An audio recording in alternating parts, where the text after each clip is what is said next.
All right, welcome to the very first podcast from the Alternative Daily podcast.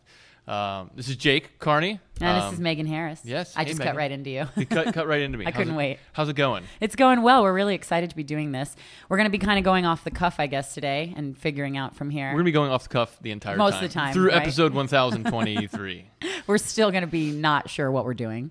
So come along for the ride. Absolutely. We'll be talking about everything from alternative health miracles and remedies and eating well, and then to things like I did not want to bring up the Kardashians at all, but I forced you to. I am the pop culture technically junkie. This was not about her last name isn't Kardashian, but she's related to them. So that's right. But this is not going to be anything like that. But we're all going to weave it in and out of health and wellness and the topics we talked about. All in a day's work, kind of blend the Kardashians with coconut oil. We'll see how we can do that. Oh, stop it. So, how was your weekend? My weekend was really good. I was in New York City for a week visiting my sister. She lives in the Brooklyn area. Very, very different from where I live in South Beach, Florida. So I kind of went from the beach to the big city, got very, very overwhelmed, ate some very, very good food, and am exhausted the entire time. They say that it's the city that never sleeps. That's because it's so loud, it's so hectic, it's so crazy. Yeah. My sister's always saying, oh, New York City, it makes you feel alive here. And yeah, that's because you're trying not to die everywhere you are. When you said you had food, what'd you eat? Oh my God. Well, I eat all the time. I was talking to you earlier. I love street meat. I am not afraid. That sounds so delicious. I know, street it sounds meat. A little sketchy too, but I am not afraid of the food trucks and the people. Like halal is really big on the sides of the street. So I had a lamb gyro. You called it a gyro? A gyro. I think that's the correct pronunciation. Gyro. All right. Well, I call it a gyro. I had gyros. I had kebabs. I had Asian noodles. I had Indian food. I mean, basically... Gluten-free Asian noodles, right? Oh, yes, right? of course. Absolutely. Gluten-free, no MSG, very, very healthy. Organic MSG. Oh, yeah, of course. I made sure organic MSG. I really like it there a lot, but it's sort of...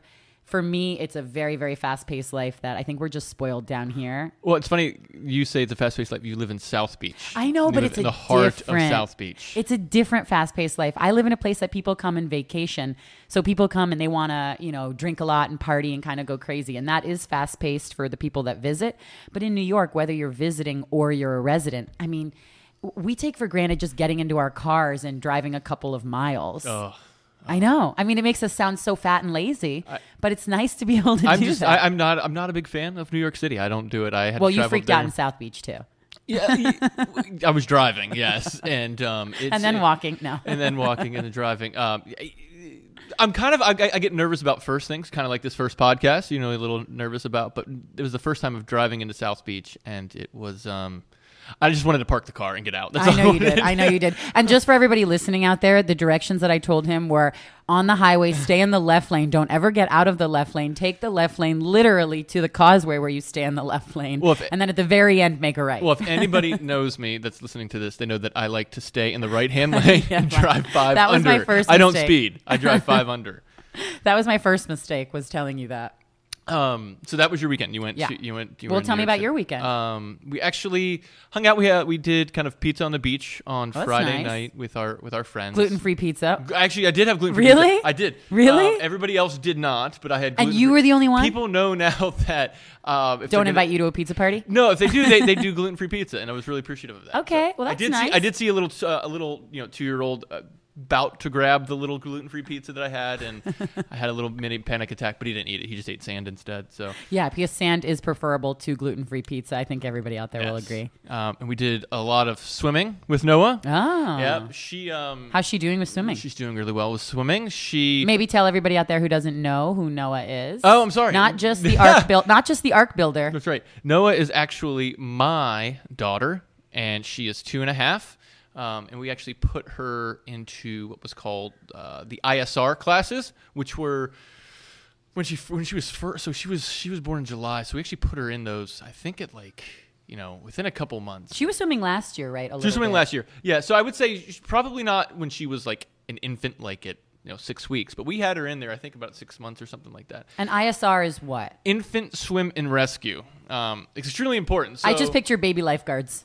yeah, it's exactly what they are. They just have these red bands across their, and they have lifesavers. The little sunblock on their nose. And they're rescuing the fat people in the pool. No, it's actually where they go and just throw babies in the water, which is kind of what they do. So dramatic. Yeah, I don't know if you've seen the videos of it. They literally will just toss the child in the water, and you're the parent, and you literally have to just be like, oh my God, and not do anything. I have a friend who her daughter just passed that, and she's 1, and they have a pool at their house, so they had to get her into the ISR classes. And she was posting videos on Facebook for people to watch. And it is scary to see these babies. I mean, of course, it's a controlled environment, but the babies don't know that, and they look like they're drowning, and it's so traumatic. It's even hard to watch. So how is it for you being on the sidelines of something like that? What I always did, we took her in the pool previous to that, and I would just kind of dip her, like blow in her face, or she'd kind of, you know, and then just like, dip her under. And I do that, and so when we had the first class, that's what the teacher did the first thing, and she was awesome. She was already a pro at that. We got that. But then they take her and just throw her in. It's like, oh my God, it's very tough because you kind of sit back and you're seeing your child underwater, like scratching and everything, and she'd come up, and anytime she was above the water, she'd just cry and just like huff and puff and cry. And you're like, oh, but the classes are only 10 minutes, and it's because they don't, and if they cut them short, if they notice the child is really struggling, but they always stop like every minute or two so that the baby can burp or something like that, so they had to get water up. But she was probably, every time we put her back in the car, she was to sleep within 2 minutes. All right, well that's good. But she definitely did not like going to it, but it's really good. It's something that I advocate for any type of people that have children, is to get them swimming. Especially in Florida, we have pools, we have canals, we have any type of water around us, and what could happen if she fell in and we weren't around. So well, growing up, since I grew up here in South Florida, I remember being in preschool classes, and they were teaching our little classes swim lessons during the summer. So it's really, I think, something that, as you said, is really important for kids, especially in places by water, but everywhere. I mean, there are people out there that at their age, as adults, that don't know how to swim. Yeah. And we've had a bunch of friends, and all our friends around here, they do it when they have kids, because it's just, you just don't know. And there are horror stories of people falling into the canals and not coming out. And it's the weirdest story actually was our mortgage broker, the guy that we went to get the house from. He was telling us the house that we were buying had a pool and stuff like that. He's like, make sure you put a fence up. I said, yeah, we're going to do that. He said, you definitely need to do it. He's like, I was actually at a party one time. Oh no! Playing with all of our friends and stuff like that, and I forget his daughter's name or anything like that, but couldn't find. Probably his daughter. Shouldn't call her out on the podcast. I probably shouldn't do that either, right? So and he's like, I just start walking around. He's like, and I go get just like some macaroni cheese at the at the bar where everybody's at, and he's like, and then all of a sudden he's like, I just out of the corner of my eye decide to look at the pool, and he's like, and my daughter is literally sitting Indian style at the bottom of the pool, completely at rest, like completely just fine, just at the bottom of the pool. I mean, this is stuff like you hear like in like a horror story, yeah. And he jumped right in, obviously took her back up. Who knows how long she was in there. She ended up being fine, but he was like, she was at that like kind of completely like rest state, almost like being in the womb. He was like, and if I didn't go get my macaroni and cheese or whatever it was, he was like, she would have been done. Yeah. He's like, I just looked at the corner of my eye and saw something at the bottom of the pool, and it was my daughter just sitting below there. Crazy. That is crazy. Well, what happened to macaroni and cheese? You're right. You didn't follow up with that? He probably took a bite first. That's what I would do. I wouldn't just throw it down. I'd say, "Excuse me, can you hold this?" Terrible. So that's hard. So obviously that was hard doing that class, but it was good. So now she's a really good swimmer. Now she's starting to use her arms and stuff like that. And when they do the ISR, they teach them to kind of roll over and breathe. And then kick to a wall, right? Yeah, and now she can actually pick up her head, take a breath, and swim to something. So she's not Michael Phelps yet. But she should be winning gold medals by next year. That's so exciting. Yeah. But that's it's a scary thing when you have a child, but it's not as scary as making lunch for a child. Really? Yeah. It's the hardest thing ever, which is I have to my 2.5-year-old. Yeah. She goes to like a little preschool for just a couple hours in the morning, and I have to make lunch for her every morning. And so obviously I'm a pretty healthy guy, and we talk about on the site all these different things that we. So no Lunchables. No. Right. But I see why people do Lunchables, because it's so easy. I think I was raised on the pizza ones. I had the little ham, like the little circle ham, like ham is obviously in the shape of circle. That's how it naturally comes out. Well, that's how pig. Pigs look like. But it's the hardest thing to do, because there's. Like one day, like I won 2 days ago, and what I said, like it's literally gambling every day. It's like I'm gonna cook this for this child and see if she eats it. And I usually do like 3 things. When we first started, I was making like napkins with pictures of tigers on them. I was drawing things, and after that, I was like, screw it, I can't keep up with this. And so I'll make these amazing meals. Like, I'll do like grass-fed beef, or I never do chicken fingers, never do anything like that. And she just doesn't eat the stuff. And so finally I'll do like some grapes or some berries, and she might have a bite of it. But she's like really into like yogurt now. So she eats some really good yogurt, or maybe some, organic applesauce. But I won 2 days ago. There was like, I obviously don't eat pasta, but we had some like really good pasta and red sauce. This sounds delicious. You can make me lunch anytime with this. Yeah, I mean, everybody else. I'm loving this. Love Grass-fed beef, pasta. She I won 2 days ago. She ate all of it. The teacher's like, "Oh my God, she ate everything," and she ate her grapes. She ate her yogurt. It was perfect. I was like, I got this thing figured out, and that's what I do every single time that I win. And then yesterday, absolutely nothing. Really? Didn't eat a thing. So then I'll pick her up because I picked her up from school yesterday. So we went to a park, and she did eat some of her meals there, but then she just ended up eating, nuts and grapes. And I wonder, like when I don't eat lunch, yesterday, for example, I had some work, so I really pushed it too late in the day. And they talk about being hangry, where you have that anger from hunger. So I was starting to feel it. Like, I had to not answer my phone or anything. I thought I was going to rip someone's head off. But, I wonder, does she get hangry? Like, do they voice that they're hungry because they didn't eat their lunch? I have no clue. I wonder that. You cannot figure out these little human beings. Right. I wonder that. You would know if I didn't eat lunch and I was hungry. She, like, even this morning, we literally had like 3 or 4 things we went through. We had some fruit, we had some yogurt, we had something else, and it was just not happening. But it's the hardest thing. I've done a lot of things in my life. It's the hardest thing. Making lunch really is at the top of the list. And what's also scary about that, too, is I have this thing about school. I get high anxiety about school. I know you do. I never liked school when I was little. So you're passing that down to your daughter. I hope not. I hope it's not compartmentalizing inside of her, but it probably is. But like, I think it was like last week was Teacher Appreciation Week, and each day you had to bring something in. And so I thought like the teachers knew about this, and I knew that they didn't set it up, but I thought the teachers knew about this. But so I walked in like the one day with like these pictures for Miss Cheryl and Miss whoever, and gave them to him, like, "Oh, what is this for?" I'm like, "I don't know, just hey, here you go, happy Teacher Appreciation." They're like, "Oh, thank you, blah blah blah." And the next day I had to bring in like something else for like the class, and it was like bringing in it was like, some of this like paint, like finger paint, stuff like that. So I brought it in, they're like, "Oh, thanks again." And they're like, "Why are you doing this?" And I was like, I freak out. Like I was like in school again. I'm like, "Oh my God, I don't know. My wife just told me to do it. I just brought it here. Here's what it is. I'm just the dad. I just do the drop off." And then I just like really awkwardly turn out and run. So yeah. So it is scary. I just don't like facing even preschool teachers. I can't do They're going to start sending Noah home with a list, like the school supply list, and be like, "Oh, Noah's dad will take care of it." Exactly. We need some new computers for the classroom. Can you take care of that? Noah's dad he brings all the good stuff. But the one thing we wanted to talk about too, which is kind of like I guess the biggest craze, has been the whole Dadbod thing. Yeah, I love this. So what I think Dadbod is, and you can you tell me what a Dadbod is. Okay, well, for those of you who are uninformed about Dadbod actually, for those of you who don't know, there was a girl, a Clemson University student, her name's Mackenzie Pearson, and she actually wrote an article. The funny thing is she wrote it back in March, and it wasn't until about a month later that the story went viral. And she was actually talking about guys in college and describing the male body in college. And she describes the Dadbod as, quote, "I go to the gym occasionally, but I also drink heavily on the weekends, and I enjoy eating 8 slices of pizza at a time." So is it gluten-free honestly, pizza? Probably. It's not your gluten-free pizza. But honestly, even though it's Dadbod, that resonated with me very personally. Are you attracted to a Dadbod? No, I'm not attracted to a Dadbod, but I can eat 8 slices kind of pizza. Like a little chub everywhere? I think it's. Well, that's the thing is you're talking about the Dadbod, but she's actually describing it for college guys. It's supposed to be. So it's actually she really wasn't. It's really just men. It's who she's dating on Tinder, I guess. She needs to start swiping in the other direction because she's saying that there's something about the Dadbod that makes men seem more human, natural, and attractive. So they were, everybody's gotten this story and sort of it's gone viral. And people were saying that the poster boy for Dadbod is actually Leonardo DiCaprio. Leonardo DiCaprio. All of us men, 100% of us would say that's fine with us. You guys are like, okay, if we'll be a Dadbod. Men win. We win now. Well, that's the thing. It's like, they're talking about the fact that it's just the average male physique. Like, sure, he might be a little bit in shape, but he's not afraid to drink. He's not afraid to eat. He's not the guy that's going to be obsessed with 6-pack and biceps and a perfectly chiseled body. Is this kind of like the opposite of the bro now? Exactly. Or bro is just growing up now. I mean, I think the gym bra. It's not bro, it's bra.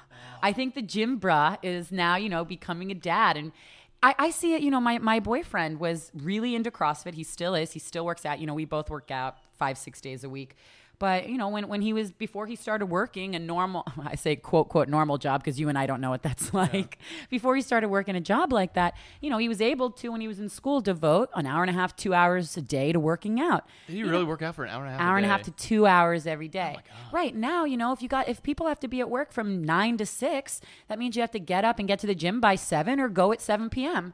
So it's really hard. So I think that it's sort of the more attainable body physique, and she's basically saying, and she was obviously writing this to be, sort of sweet and kind of funny about it. Did she say she liked it or no? She said she liked it. She into says it? She makes it more, a natural, more attainable thing. And she actually said that at the heart of it all, she wants to make it the point clear that no matter what you look like, someone out there finds you attractive. And again, let's be honest, if we're saying that Leonardo DiCaprio is the poster boy for Dadbod, it's not just someone finds you attractive. Everyone finds you attractive. But here's the thing. If Leo, I'm going to be honest, if Leo was walking down the beach, shirt off, man bun, because he does have the man bun, so he's got like 2 of the trends, I would not necessarily think he was hot. Right, I think exactly. that a lot, first of all, it's Leonardo DiCaprio, but I think that most people my age, 20s and up, we still remember Leo as Jack from Titanic. So Leo captured our hearts at such a young age. It's true. You don't know. You don't know. Always makes people to be so much more attractive. Absolutely. My big thing was if John Mayer was really walking down the street, people are like, oh, there's just a goober walking down there, right? Ryan Gosling, I know I'm going to get a lot of flack for that. He's very handsome. He's a good-looking dude. He's very good-looking, but he's just a normal good-looking dude. But we remember The Notebook. We remember how he made us feel. I really think that a lot of times... I've never seen that, by the way. Oh, really? Yeah. I believe out there it is the one movie that will make a man cry. And if you don't cry... I do cry a lot of it. I'm sure I would cry, but I just... Oh, it's so beautiful. I don't watch a lot of movies. So another thing with the dad bod is the bun and the beard. Yeah, so other male trends that we really don't understand. So the man bun, and I was talking about, I went to New York for a week, and my sister lives in Williamsburg, right in the Brooklyn area. Really trendy, very up and coming, kind of a cool area.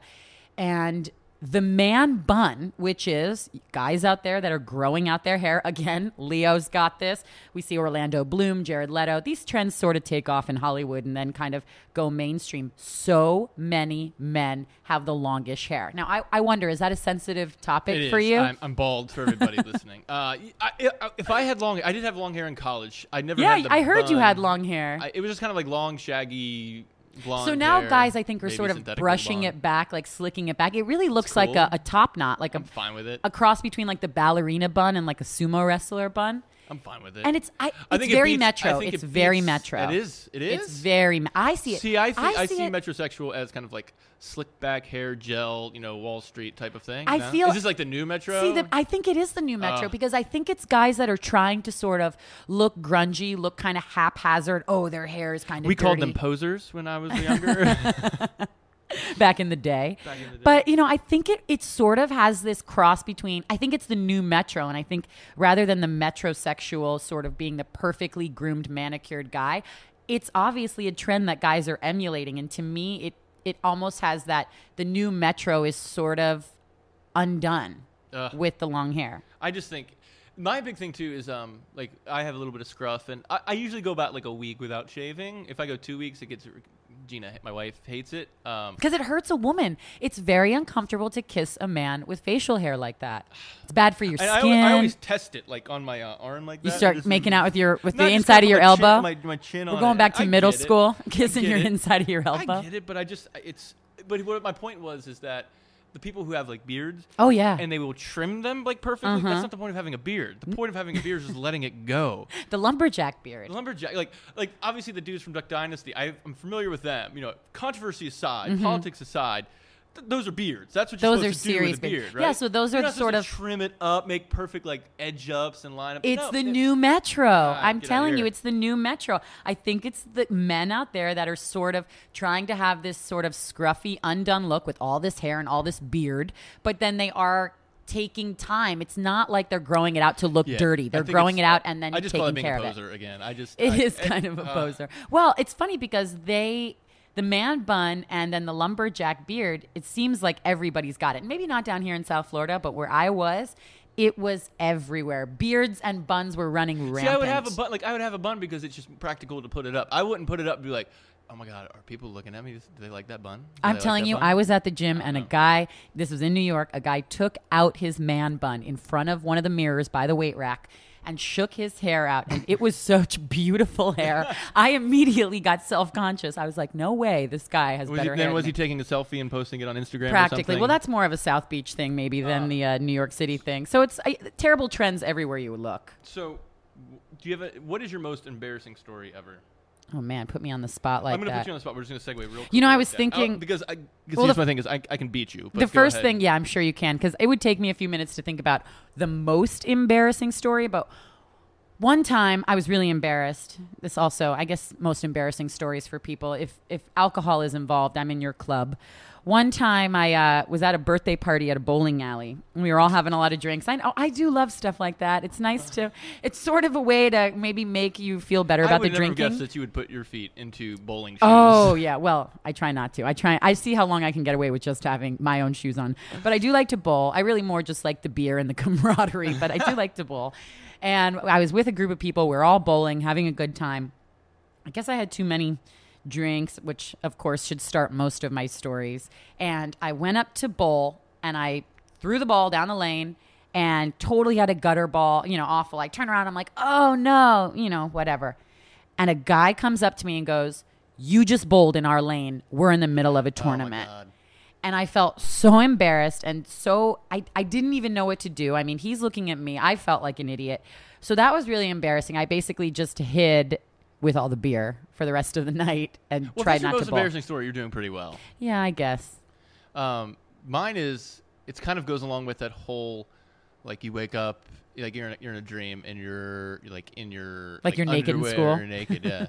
And I think I figured out why I have those. And it's actually the most embarrassing story was that it was 12. I was like 12, 13, right? Okay. I always wanted to go away to go away camp. I did that. I loved it. I never went after this. I went one time. It was like a soccer camp, and it was like with my team and stuff like that. And it was, we're all having fun, right? A soccer team has 15, 16 people on it at that age, and there was 5 or 6 other age group teams that were there. And we were sitting there, it was one night, right? And so the whole, the first day you're just doing all these different things, playing and stuff like that. And then I remember, that night, the one thing that they did was, people would, sneak in, alcohol and beer, and we were, 12 or 13, and I didn't have any of that. Mike's Hard Lemonade when you're 12 years old. Yeah, Bartles and James. But we played, the pass-out game the one night. Which I don't advise for anything. And if I caught my daughter doing that, no, that's terrible. It was an interesting experience. I did it. It was crazy, but I don't recommend that. If I find out she's doing that's bad. But the next day, we're all kind of sitting around kind of the same room we were at, and then all of a sudden I saw everybody start to kind of get together and come at me, and I'm like, what? And I was a pretty good player, right? And I was but here's the other thing too. I was also I just hit puberty late, so I was a lot, littler than everybody else. And so this, they try and get this one guy, and he just kind of I guess scurries out of something. And then I noticed there's 10 dudes coming at me. And it's the most embarrassing story because what they ended up doing, it kind of sucks too. I'm already laughing. I don't even know what it is. No, you're going to cry here in a second. Is they, what they actually did was they actually took off my shirt and took off my pants. And at this point, I'm 12 or 13. I wasn't in boxers yet, so I just had little tighty whities. And they were laughing that I was wearing tighty whities. Was Superman on them? It was just white, which is probably even worse. Yeah. And so what they did was they actually tied up my arms, tied up my wrists. Oh no. And then they actually it was not hurting, but they put a rope around my neck. Yeah. And paraded me through the rest of the camp. In your underwear? And I just remember thinking you assholes, what are you guys doing? Were you crying? I didn't cry. And here was the thing, I just remember looking at all them and this kind of goes into why I think I like to be different than people. There were 10, 11, 12 people coming at me, and I was I'm the only one, I'm different. Mm-hmm. So now I'm backed into the corner. I could not get these guys off. And I just let's just, let's take off his clothes and parade him through the camp. And so I did. I remember, and my sister, because it was it was like a co-ed camp for like soccer and stuff like that. I remember like making eye contact with my sister as I'm coming down like, and this she's street. like, I don't know that guy. No, and I looked at her and she looked so sad for me, and I was like, oh my god. I was like, my sister is really upset. Like I was like, I'm really in my my underwear. It was terrible, but I don't hold any grudge against them. It was so. Oh yeah, we can tell. So embarrassing. It was like kind of like the guy who ran the camp. Like he was sitting there just like laughing, and I was like, "Oh God!" So it's like an suck. initiation sort of thing. So it sucked. It was the most embarrassing thing. It was absolute the most embarrassing thing, and I think that's why I kind of like to always like go against what everybody. That's why you wear 2 pairs of underwear now. That's why I wear 2 pairs of underwear and go against everything. Yeah, it was just it was not fun at that point, but it was. I've since had I don't want to say nightmares, but dreams. Like you obviously wake up in your class and you got nothing on, and I think mine actually has to do with that. It's crazy. Really? Yeah. Maybe it's because I mean, it sounds like soccer and teams like that. It's a lot like like a club mentality, a group mentality. It's sort of I was in a sorority in college, and as freshmen when you're pledges, girls don't have it as bad as guys, or it's certainly not where I went to school. But they sort of do the same thing. The older girls sort of tease you and try and embarrass you and kind of parade you in front of all the fraternity guys. And they made us sort of do ridiculous things in front of guys, and it was very embarrassing. And I guess you being alone, it's really embarrassing because you are the only person. When you're sort of with a group mentality where you're looking around and it's 6 other girls or 8 other girls that are just like you, it's still embarrassing, but it's almost in the sense of you just have to go through it, and then the next year you're gonna it sucked, make some girl's life a living hell as well. Oh, it sucked. And I it was tough because it was kind of like almost like the bullying bullying aspect of it, and it just sucked. I remember I actually just told my parents, like I never told anybody about it. I told my parents about it like I think like a year ago. And really? Oh my god! They must have been so sad for you. Yeah, they were like, "Oh my god! How could you not tell us?" I'm like, that was like we're gonna call the camp 20 years ago. Leave it be. I was like, but. Because I thought that I had told them about it, whatever. It was just it sucked. But it's tough being that age, right? Yeah. And so the one thing we were talking about here was when people see what these celebrities are doing with like their lips and everything like that, and we both know there's definitely natural ways to go about looking and feeling beautiful, but. There's one specific, I guess, celebrity in particular that actually who's under 18, right? Yeah. She did. What she do? Botox in her lips? So this is where I was able to. Jake kind of conceded to letting me talk about Kardashians and Jenners here. Oh. So, but for those of you who don't know, or if maybe you live under a rock and you've never heard of the Kardashian There's clan. nothing wrong with that, by the way. That's all right. Yeah, you're not really Do missing not much. And Bruce Jenner, of course, Bruce Jenner and Kris Jenner, his ex-wife. They have a bunch of children together. Bruce Jenner has a number of children. Kylie Jenner is the youngest. She's, the half-sister of the Kardashian sisters and the youngest of Bruce Jenner's children. She's 17 years old. So many people know the Kardashians. I'm rolling my eyes. I know you are. I know you are. Most people know the Kardashians, Jenners, that whole clan have millions and millions and millions of followers on Facebook and Instagram and Twitter. I mean, they make thousands of dollars for promoting a product by posting a photo of it. I mean, that is their brand. And Kylie Jenner, a couple of months ago. Okay, we can stop saying their names now. A couple of months ago, she started taking photographs and appearing in photos with very, very obviously much larger, very enhanced lips. And for a long time, people were saying, oh, she must have had plastic surgery. What did she get done? What did she get done? And she was saying, no, this is my makeup artist. She was sort of, touting these products, saying it's lip plumper. If you draw your lip liner above your lip, this is how it can look and all of that. Well, it ended up coming out that she ended up admitting she has had fillers. Which, what is fillers? Is that like Botox? Or yeah, it's like an injection. It's a little bit more permanent than fillers. Oh, my God. I mean, it's a little bit more permanent than Botox. So it's fillers. It's a procedure. She had her lips plumped up. Now, I know that there are many people out there that are under 18 that probably get cosmetic surgery maybe for, reasons that they need to. Sure, we're not saying that. No. If something makes you feel good, then that's a decision that you make. We are not talking about that. The thing is, when you're a public figure, like she is, and when she's making her business and her life to promote herself, and her life is selfies. I mean, her sister just released a selfie book. We're not promoting anything like that. I know. I'm saying to sort of have this audience of mostly teenagers and tweens, the under teenage age, to then be saying, no, that's not what I do. It's all natural. And then to come out and say, oh, I did do some enhancements.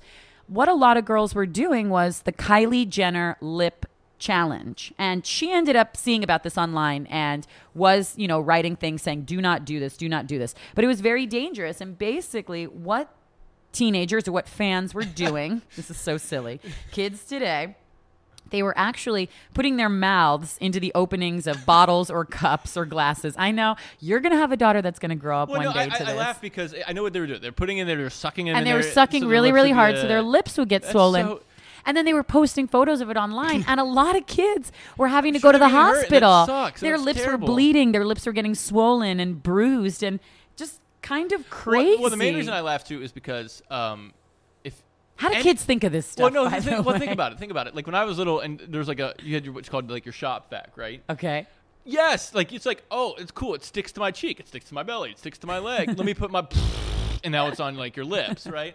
But I couldn't imagine like holding that there for like a minute or two to make them big or anything like that. I mean, it's so silly, but a lot of this is because, I mean, as sad as it is, teenagers and kids see this stuff on social media and they try to emulate it. So I guess the moral of the story, I feel, is if you're going to emulate something a celebrity is doing, make it a man bun over Kylie Jenner's lips. Can we just circle back to that for a minute? There's definitely that. Let's say somebody did like want bigger natural lips. There's things that you can do, right? Other than kind of like sticking your lips. Of course. I mean, there's makeup, contouring. There's a lot of things that you can do. The problem is these are all kids that makeup, are doing it. We're of not course. talking about serums or anything. No. We're talking about you can get makeup, all natural lip liner, and line the outside of your lips and make your lips look plumper that way. That's what you want. Don't stick your mouth in a bottle and try.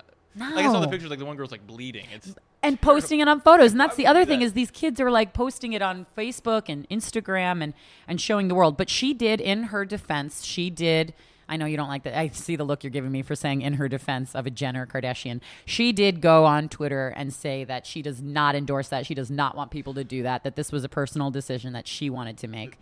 Did you hear there was like maybe it was like 2 years ago, there's something called like the cinnamon challenge. Oh, yeah. Yeah. Did you try it? No, I wouldn't. No, I'm not an idiot. I wouldn't try that. Is that like along with the gallon of milk, those stupid challenges? We did that in college. Why do boys always look for ways to make themselves vomit?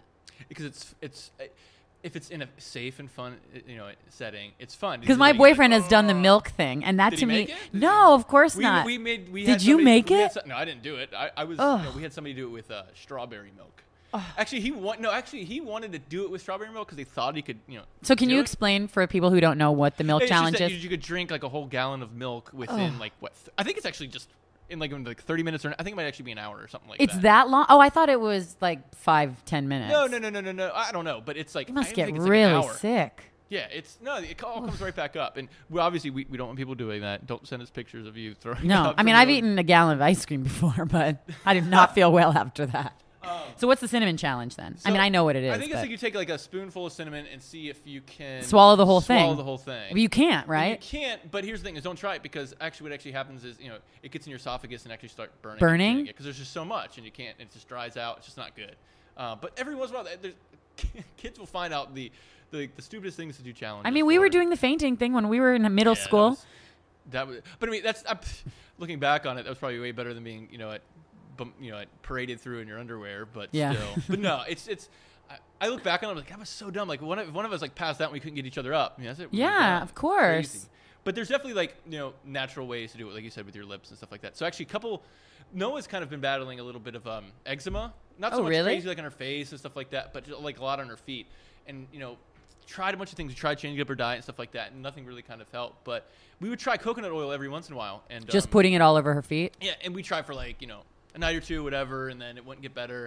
And we tried a bunch of different things. So, a couple weeks ago, or a month ago, whatever, we decided we were going to go full on in. We were going to try for like a whole week or whatever.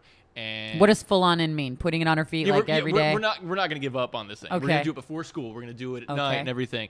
And I was actually just looking at her toes today, like when I was, getting ready for school, and like, I don't want to say it's like completely gone and she's healed, but I don't see any traces of it. Really? So, yeah, and it always hurt her. She'd always like have like burning feet, burning sensations and stuff like that. But you think we have the coconut oil book, which sold 70,000 copies, that I would stick harder at it. But there were just so many things we were just trying, so we decided to try one thing at a time, and it looks like coconut oil actually helped it. So if you want your lips bigger, just, paint them to look like they're bigger. Don't stick your mouth into a, Coke bottle. I mean, it's just, there's some natural. If you're trying to emulate anything the Kardashians or the Jenners do, you need to stop listening to this podcast right now and call your doctor and get a shrink.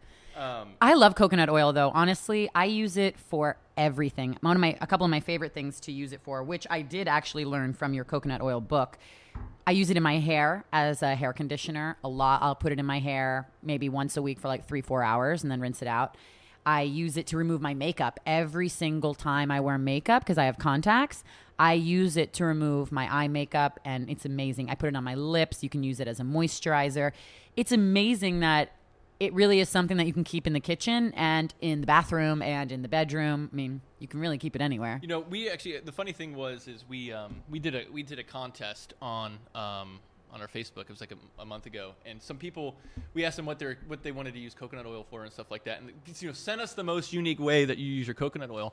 And the one person didn't want to post it. I think she actually private messaged us, and I was like, oh, this is crazy, what's going on? She said, she's like, I want to win the contest. I know I'm going to win, but I don't want to be public with it. And I'm like, okay, shoot. And she said that she was actually diagnosed with cancer like 8 to 10 years ago, in remission. So she's wanted to live a completely healthy lifestyle, and that she's she's married, has a husband, and she wanted to stay sexually active, but didn't want to use any type of like crazy lubricants. So her and her doctor actually recommended that she use coconut oil as the personal lubricant for her and her husband. Wow. And she was like, now everything is great. Obviously, my cancer's still in remission. I'm not using any type of chemicals. My bedroom smells like cookies. And my bedroom smells like cookies. And we just got back from our second honeymoon, and I was like, wow, good for you guys. It really is the secret. The coconut oil secret. Yes.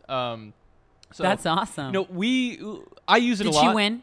You let her win? I'm sorry. So I was like, you win. I literally just sent back. I was like, you win. Where can I send the free jar of coconut oil to you? But you know what? I'd like to cook with it more. My wife does not like the taste of coconut. Really? Yeah, she doesn't. She thinks it tastes too tropical? I don't think anybody's ever said that in their lives. This tastes way too tropical. This is too much like vacation. This is too much Just like the beach. It. I want the snow. Do you think it tastes like snow? And do you even think it tastes like New York City? Yes, it's called garbage. No, I think she just doesn't like she doesn't like just the coconut flavor at all. Which sucks because I love it. Like if you just like cooking chicken in it, it's delicious. Veggies too, shrimp, anything. It just I love that tropical. Apparently, she just doesn't like fun. So she doesn't like fun. She likes the taste of New York City and snow.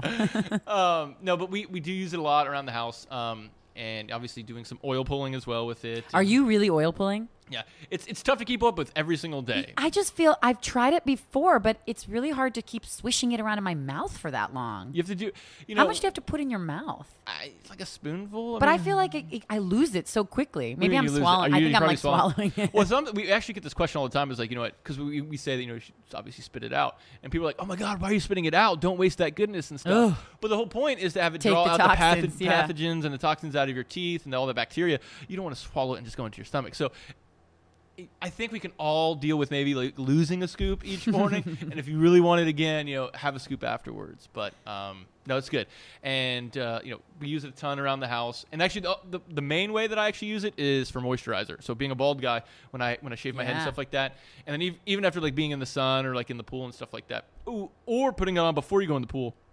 Because it actually helps with, making sure the chlorine doesn't have much contact with your skin. Oh, that's probably great for hair, too. It is. You also leave a big oil slick in the pool, but whatever. So I'll just do it in your pool, that's not fine. my own. And even when you jump in, it's like a knife going through water. There's no splash. You just right down. But no, it's I use it probably mostly as a moisturizer. And again, my wife hates the smell of it, so like I'll have it on before bed, and she's like, "Oh, she's like, it stinks like coconut." I was like, "That worst thing." So I guess the lube is out. Yeah. But if you want to learn more about our coconut oil, we actually you can go to coconutoilbook.com. We got more information there. The book is awesome, actually. It really does say so many unique ways. I mean, we're talking about maybe some of the more obvious ways, but there are so many things that you can do with coconut oil. I didn't even know you could give it to your pets and stuff, too. Oh, yeah. And you could brush your dog's teeth with it and stuff like that. Oh, yeah, it's really good stuff. But, yeah, you can find more information about that at coconutoilbook.com. And I think this is a wrap for us. All right. What was your take this first time? I think we did pretty well on it. Yeah, we kept it going. There was no like awkward 10-second silences. Of course there's not awkward 10-second silences. It's me and you. No, Megan also runs the majority of our social media, and you're big on telling people where to find us. So where can you That's find right. us? You can find us at The Alternative Daily on Facebook. We're on Twitter. We're on Instagram. We're on Pinterest now. Basically, if there's a social media platform, we are on it. And every platform is a little bit different. We're not just reposting the same things on Facebook that you see on Instagram. So it's all really different and really, really cool. So just follow us if you guys are there. What is the Instagram? Megan runs runs Instagram. I and that's where manage she talks back and Instagram. forth. So can people talk to you on there? Yeah, of course. People send me comments. Last night I posted a recipe for a dinner that I made. I like What was to the post dinner? my exercises. Oh, I'm really big in making like healthy takeout food. I guess I didn't have enough when I was in New York, so I went home and I made like healthy shrimp lo mein, and I used brown rice noodles, so it was gluten free. I used organic shrimp and organic kale. Organic and shrimp. What's organic shrimp? Organic shrimp? I don't know. That's just what Whole Foods told me it was. Wild caught. Yes, it's wild shrimp. It was out all night the night before. It was. There's a dad joke right there. That was really bad. Now I'm gonna go grab my Dadbod now. There's nothing wrong with that. By the way, There's nothing wrong with the Dadbod. The only thing that because as I wanted to say was that it's. you feel happy about that. You're like vindicated. You have a daughter and you have a child and you're so scared about taking them to school. You only got so much time during the day. You try to keep up with it, and then at the end of the day, do you really want to go work out? You know what? That's why I'm just big on doing it in the mornings. When you work out to the mornings. But there's if somebody wants to have a beer at night and just relax, go Jake's for still it. trying to get back his pre-pregnancy body. His wife's like way beyond that. She's already been there, but Jake's still working on his. No, I know. Actually, I did weigh 220 pounds in college. Yeah, but you're long and lean. Yeah. As my sister says, I strive to have the body of a young gymnast. You do. I have a long torso. That's about it. So, anyways, well, thank you. So Instagram, Pinterest, Facebook, Twitter, and of course the alternativedaily.com, the hub. That's a wrap for us. All right.